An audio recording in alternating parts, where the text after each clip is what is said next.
Tao po. Tao po. Oh, ano ginagawa mo dito? Bakit puro pasa mukha mo? Saklay, sana mapatawad mo ako sa mga nagawa ko. Saklay, Sandali! patawad! Patawad?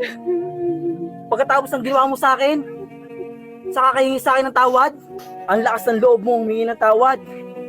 Pinagsisihan ko naman na lahat eh. Saklay. Saklay, patawad ka sa mga nagawa ko sa'yo. Sino yung kausap mo? Wala to, nagtanong lang. Halika na, kakain na tayo. Sige, sunod ako. Sino siya? Siya? Siya lang naman yung bumuo sa akin. Nung winasak mo ako noon. Oh, ano pang ginagawa mo dito? Umalis ka na. Panira ng araw.